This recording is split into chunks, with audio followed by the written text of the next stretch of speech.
Welcome back to another episode of the Coastal Feuds podcast. I'm your host, Brayden. Alongside me are my co-partners, Arjun and Tyler Lombardi.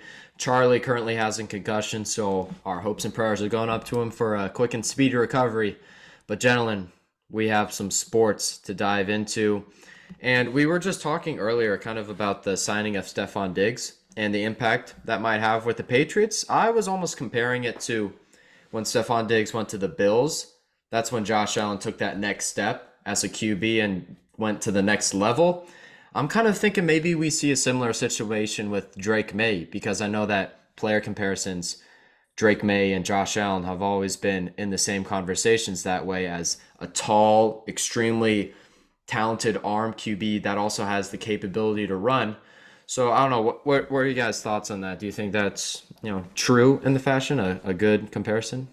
Yeah, I mean, I couldn't agree more. I think that Stefon Diggs, even though he's coming off a torn ACL, season cut short in Houston, I think he's going to provide a huge help to Drake May in his overall development. You got a seasoned vet.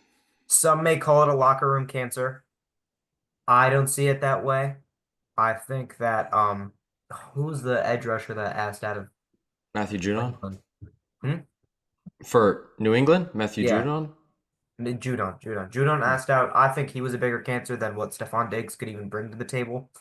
I think Stefon Diggs play, it's gonna sound kind of nasty when I say it, kind of overrides his negative character in a way. I think that he's definitely gonna help May in a way that they're gonna be able to have chemistry off the bat. You know, Drake May spent most of the year behind, who was it, Jacoby Brissett? Jacoby Brissett. Not most. It was just a Yeah, couple no. weeks. Yeah, but all right. But he still got a lot of development in. Joe Milton is sitting right there with him. He has some good comp, and I think this is a good way. But I also think that in a broader standpoint from the draft, this kind of solidifies that Tedero McMillan is not going to be a New England Patriot because with them getting Diggs, this kind of opens the loophole that okay, if New England has what the fourth pick, if Travis Hunter's sitting at four, are you going to pick him up and you're going to move him to corner with him, Christian Gonzalez, Carlton Davis, and then Travis Hunter, and then you're set for corners? And the rest of the draft, you go and you build your O line and your D line back up? I don't know. But I feel like this whole signing for New England opens a bunch of different doors and possibilities for the draft in a way that they could really either hone in on their defense and their defensive line and, in fact, linebacker issues, um, and also the depleted left tackle position. You know, you were saying does this look similar to the Josh Allen and when Stephon Diggs joined Josh Allen, and I'm gonna disagree for two reasons. One, for what Arjun said, Stephon Diggs is not the player that he was in 2020. Every year has been a slow decrease and an ACL tear where he likely won't be back week one. I don't think he is going to be anywhere near the player that he was when he joined the Bills. Not even anywhere near the player he was on the Texans. And that's just saying what he was on the Texans wasn't even that good. He was the second receiver behind Nico Collins, and all of his targets came from defenses focusing on Nico Collins. So I feel like you could say in Drake May's part of his career it's similar, but in terms of the like what's gonna happen for the Patriots, I don't think they have the roster that the Bills had in 2020, and I don't think that they're going to take as big of a step as some people might think this move is going to bring. Um, yes, they've made a lot of good moves, and we are just saying in the draft, like, do they? It does affect their draft. You don't have to take a receiver, but I'm actually gonna disagree a little bit there. You might still want to. Diggs is old. You don't have a lot of age that's experience for teaching somebody, and I would argue that they have a lot of young talent already around the field. Why not splash on the wide receiver position? I feel like Diggs doesn't drastically change the Patriots' incoming season. I think yeah, I would say that I can that's why I saw the similarity just because Drake May and Josh Allen have such similar play styles and they're at that point Josh Allen 2020 was he was still a little raw. And we're seeing the same with Drake May. So that kind of came to me, and I was just thinking, was like, will that have a similar impact? And when we're talking about the locker room, I think Diggs, as he ages, we saw that he was, maybe not the best locker room presence when he was more in his prime in Minnesota and Buffalo. But with the Texans and now the Patriots, Tyler, like you were saying, he's not quite washed, but he's definitely not at that same level that he was previously. So I think he might understand that right now it may not be all about winning right now for the Patriots. It's more of developing Drake May into the best possible quarterback he could be. And with that draft position, I don't know. Me personally, I think that Travis Hunter is a little bit overrated. And, with that signing of Diggs, you don't need to draft a receiver. And usually in mock drafts, you're seeing Tataroya, McMillan, but I've seen Steve Smith talk about him, and when you do watch his tape, you see McMillan as more of just a jump ball guy. That's kind of just his speciality. He doesn't have really great route running and he's not great at creating separation, which is why he's getting all those 50-50 balls, because he's not able to create distance between him and the defender. And at the same time, you could go with Will Campbell. Well, Will Campbell has 32-inch arms. And I saw this stat that I believe there's never been a Pro Bowl guard with less than 33-inch arms ever. And who knows, Will Campbell, he could be a different case. But if I'm the Patriots and I need an offensive lineman, I'm either looking at, is it Kevin Banks or Kelvin Banks? Kelvin. I would either look at Kelvin Banks or Amond, I think it's Membu. Pembu of Missouri. He had an amazing combine. He had a great career at Missouri, and Kelvin Banks is also the same. A huge prospect that they both have a lot of upside that I just don't really see with Will Campbell. So I think that Will Campbell and Tataroy McMillan could both be people we could see kind of maybe slip down the draft a little bit compared to some other mock drafts. Yeah, just like that. If you want to go the opposite side of the ball, Charlie, you're a UMich fan. You know this name, Mason Graham. His stock has been rising heavily. I think from the in-person interviews, a lot of people have been talking about it like that. It makes it sound like this kid is going to be a riser, top 10 pick, certified. Before the combine, we were looking at top 12, maybe even slipping down to top 15. I'm thinking he's going top 8. I think he's going to be one of those guys where you don't think about it, but a week before the draft, all this buzz comes around, and it's a situation where you're like, is this kid really going to go 4, or is he actually going to stick at like 10, right? So I think either, like you said, Kelvin Banks, or I'm still high on Will Campbell. I know a lot of people aren't high on Will Campbell. I don't care if your arm length is like 0.3 of an inch off. You have great technique, but I really like Mason Graham at a UMich. I mean, with Mason Graham, like he was always rated highly. He's in top 5 in most mocks, but the way I viewed him was he's one of the safest picks in the top 10. I felt like he isn't really a boom bust like a lot of other players are. He's more or less like a really high floor that could get even higher. And what he did at Michigan is just like it was technique, it was power, it was intelligence. He was absolutely dominated the line in so many games. He was one of the only reasons that Michigan won against Ohio State, the way that that entire defensive unit worked against the run. But, I feel like guys like him are easy, like almost safe picks for the Patriots. Yeah, Trayvon Walker type. A little bit of a throwback for all the ball knowers listening.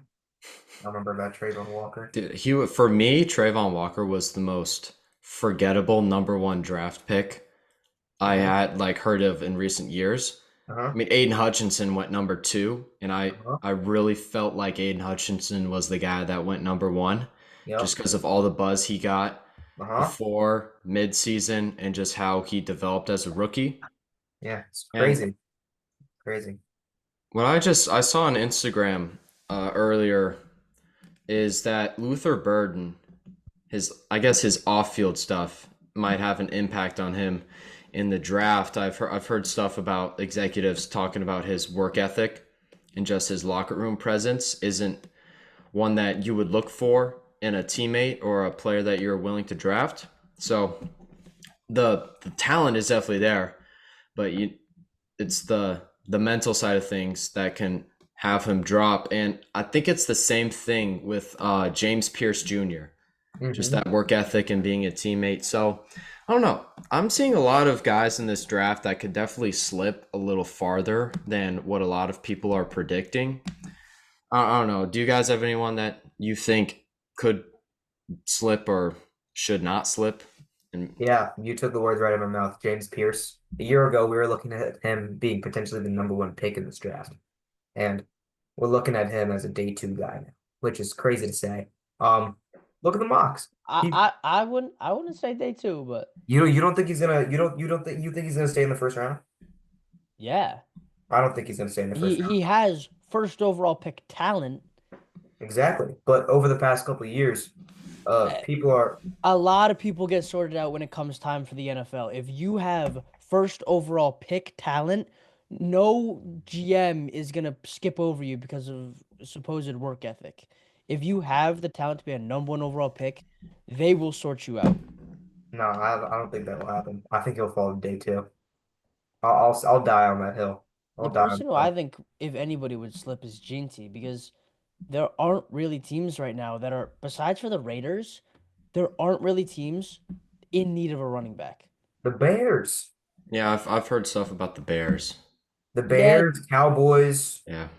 Raiders. The Cowboys aren't going to get one. Who do they recently sign or re-sign? They Recently just signed re-signed Nobody. re-signed Javonte Dowdle. Williams. They signed Javonte Williams. They also re-signed Dowdle. They're already Dowdle, pretty. no, Dowdle went to Carolina. Did Yeah. he? Yeah, Yeah. Dowdle left. But either way, you're not gonna sign Javonte Williams to a contract if you're not gonna draft Gene. People have him going top 8. If the Raiders don't pick him, I don't see him going to the Bears at 10. I feel like the Bears have bigger things to worry about than a running back. You don't see him going to the Bears at 10? No. I mean, Tyler does have a point there. I mean, if you're sitting at 10 and let's say someone like Kelvin Banks or like a really good offensive lineman is sitting there, the Bears at this point, I mean, you don't need anyone glamorous. You just need someone that can fill in the trenches and help protect Caleb Williams. You don't need a flashy pick right now. You still have, I think DeAndre Swift is still on the Bears, right? Yes, Yeah, he but is. they just traded Yeah. for two linemen.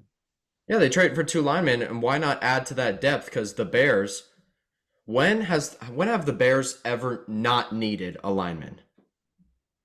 You tell me. Now you 2017. Yeah, double doink. now when you think oh gosh, what's his name? Darnell Wright? Donald Mooney. No, the tackle. That I Yeah. they think you're right. signed? Yeah, Darnell Wright. I mean, he was a good draft pick and he had a pretty good rookie year Mhm.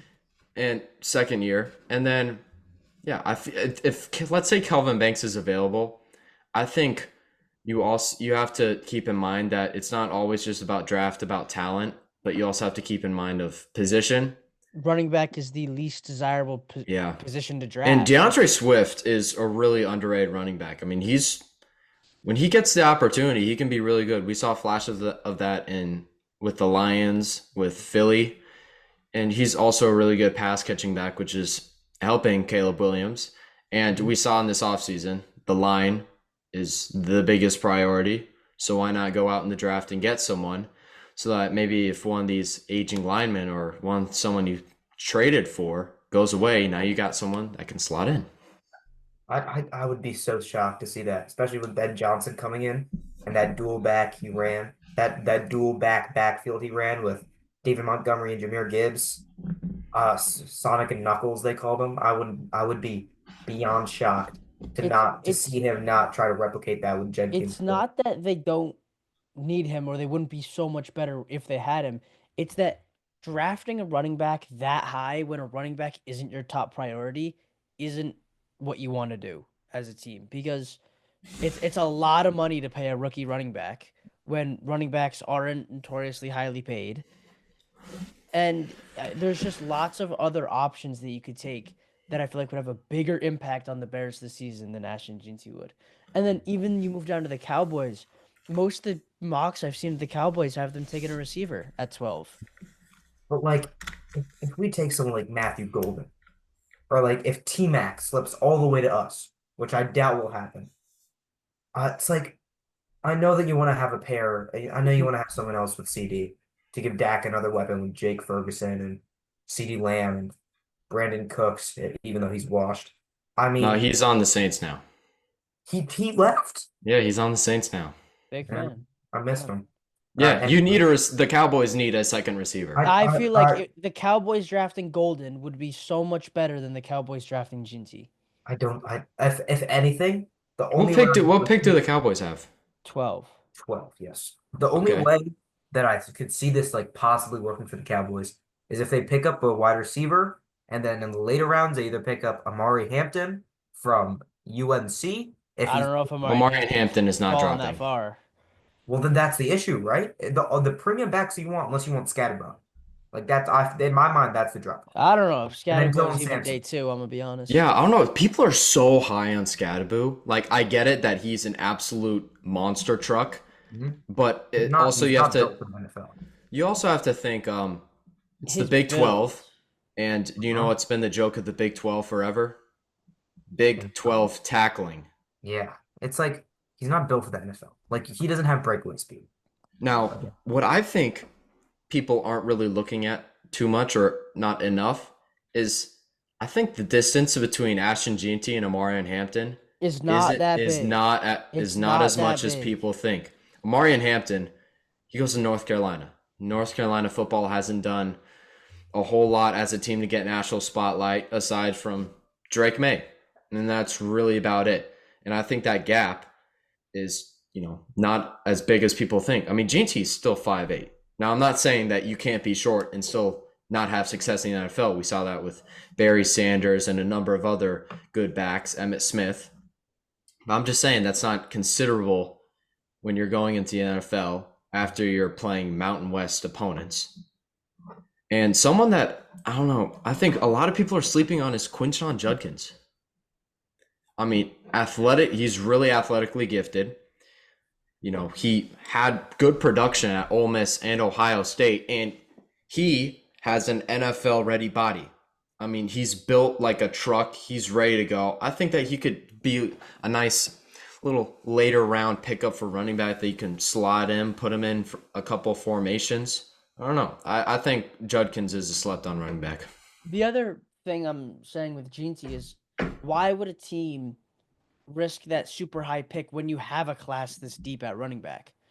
So guys like Caleb Johnson are going to be day 2 picks. Caleb Johnson is going to be a great running back in the NFL. You hear that? John Henderson, Quinshon Judkins, Dylan Sampson, they're all going to be day 2 picks, and which picking up those guys are going to be good additions. Why would you waste this first overall pick on Ashton Jeanty when you get so much more value out of it and still get a really good running back out of this deep class? I feel like I could see him slipping. That's all I'm trying to say. I think I saw this. Maurice Jones-Drew did a running back rankings, and it was getting destroyed on Twitter because he had Scadaboo at 3 and Omarion Hampton at 7, which is insane. Some people just don't know ball, and it's so obvious. But at the same time, Cowboys are going to have to pick up a running back either on day 1 or day 2. There's no difference. They have to pick up that running back room with Deuce Vaughn, who is shorter than me. Keep in mind, I am a 5'8" Indian male. All right, this kid is 5'5" and is light skinned. All right, he is shorter than me, but is he 5'5"? He's 5'5", right? Yeah, I don't know. he's 5'6" or 5'5". Follower. Yeah, 5'5" or 5'6". Yeah, and we got Javonte Williams, who I love him when he was in Denver, but let's be honest, he is not the same player. I hate Javonte Williams. Let's be honest. He is not. He doesn't have the same production that he had in Denver. Ruined so many fantasy seasons for me. I fell for the trap year after year. I'm telling you. I had him for 1 year, and that's when he tore his ACL. Yep. It was a bad year. I'm telling you. Bad year. The Cowboys need to pick a running back. Sampson, I don't care who it is. If you want to go Genty, and if he's available, if you want to trade, I don't condone trading up. I don't condone trading up. Odds on the Cowboys drafting RJ Harvey? Who was that? UCF, bro. Absolute dog. that He kid. had a great combine. I Yeah, thought, but I thought he's RJ 5'8" though. Yeah, no. Cowboys need big body trucking running backs. A guy I like, he was fun to watch, was Rashard Smith at SMU. That was a Yep, Rashard very Smith. fun player to watch. Yeah. I don't How much know. is I he really still like going to Joe. play running back in the NFL? Who? Rashard Smith, because he was a converted receiver and he's like a buck 90. Like he wasn't big. He's 5'10", 196. Yeah. That's That's very. small. I I don't know think because he has receiver experience, so they could move him back out to receiver. like a Laviska Shenault. Y'all know about Laviska Shenault. Colorado legend. Yep, Colorado before they were big time.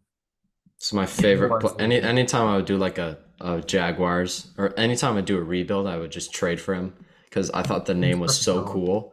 And being a physical receiver on Madden at 6 foot or like 6'1" was just awesome. hmm I remember. Yeah. But Dylan Sampson to the Cowboys would not be opposed to that whatsoever. Pick up Golden first round, Egbuka the first round. I would be ecstatic with either of those picks. I would be excited with Egbuka, Golden, Hampton if he drops that for. But the worst thing we could pick is like a corner. Like we don't need a corner right now. Like let's be honest. Jerry's gonna go ahead and pick like a linebacker. I actually have one final question concerning the NFL. Where do you think Will Johnson's going to go? Will Johnson's such a wild card. You have Because like easily like top 10 talent. uh-huh. Coming off that injury, it's a little iffy about where he's going to go. His injury was fake. He didn't want to hurt his draft stock at the end of that year with Michigan, and so he sat out a couple games so that he didn't hurt anything. He This is without such a doubt weird- could have come back for the Ohio State game and the bowl game, but he knew the season was over and he prioritized his health, in which I don't blame him, but there's no way that a light foot injury took him out of 8 weeks at the end of the season and then another 5 for the bowl game. So where do you think Oh, where do you think he'll go? I'm just saying he's not. I feel like he's not dropping that far, but a team like the Jags doesn't look outrageous. The Jags had a terrible secondary, and in my opinion, Will Johnson is the best cornerback talent in this draft. I have him above Travis Hunter in terms of cornerback. Might be a little bit biased, but I mean the Jags really need help at corner, and I wouldn't go past the Saints at 9. You lost Lattimore. You need a little bit of secondary help. Dude, I don't see it. The Saints are just so frustrating as a team. their front office might be, along with the Giants, might be one of the worst front offices. Now, the thing is, this is why I think Travis Hunter is overrated. Because, Tyler, like you said, Will Johnson is the best corner in this class. And some can argue that Matthew Golden is going to be the top receiver in this class. You could also make an argument for Tetaroya McMillan, maybe even Luther Burden. And Travis Hunter isn't in those conversations as being the top corner or top receiver for either of the classes. So the way I kind of see it is being like a single bisexual person. You're playing for both teams and still losing. Oh my God, that was a crazy comp. But Yeah, the way I saw it is like he's not playing both ways in the NFL. And so when you look at either side, he isn't the highest at his position on either side. So he shouldn't be taken above anybody at a corner or wide receiver. Yeah, because if you're drafting Travis Hunter to, let's say, if you're drafting him to play corner, why don't you just take Will Johnson? If you're drafting him to play receiver, why don't you just take T-Mac? Exactly. That's what I've been feeling, that he shouldn't be the number one player, in which I was happy when they put Abdul Carter as the number one overall prospect. I think Abdul Carter will go number 1. Because I mean, just seeing his workouts, and also him avoiding surgery is huge as well. Yeah, Like the clips of him working out and just how quick he is, like his twitch. I mean, he wore number 11 at Penn State for a reason. He's going to be good. Yeah. And this QB class, it's just so iffy. Mhm. Because I could easily see Cam Ward and Shador being busts. I could see Jackson Dart being a bust, but also kind of good. And Jalen Milroe is the Anthony Richardson of this draft. So, like, I really. Wait. 2026 QB, Arch Manning. Hey, I'm telling you, there's reports that the Steelers went to go have a dinner with Jalen Milroe, Mike Tomlin, OC. I'm blanking on his name for the Steelers. And Milroe went out to dinner last Saturday in Tuscaloosa, and they were apparently out there for a long time. So there's talks stirring up. They were in. Where's Ole Miss? What town is Ole Miss in? Where is that? I'm forgetting. I'm blanking on the name. Something in Mississippi. There, he was there. He's making the rounds to all the SEC schools. I don't know.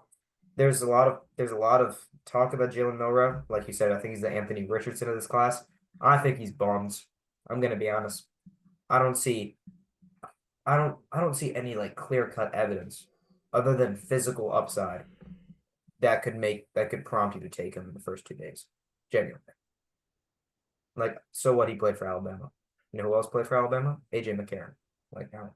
Hey, don't you disrespect. AJ McCarron is one of the In the greatest. NFL, Yeah, in the NFL, he was terrible, but he's one of the greatest quarterbacks in Alabama history. yes, of course he was. But like, let's be honest, in the NFL. We can't forget. I think it was during the Auburn game when the cameras panned to like his girlfriend or Oh yeah. fiance or wife, and the announcers were just slot. It was just. They were drooling. I mean, they're like, wow, what a woman. Uh-huh. Woo-wee. 50-year-old men drooling. It's like, my wife, Darlene, cannot look like that. And back down. First down for the. Exactly. Yeah. All right. Well, that's going to wrap up another episode of the Coastal Feuds podcast. Thank you guys for joining in, and we'll see you guys next week.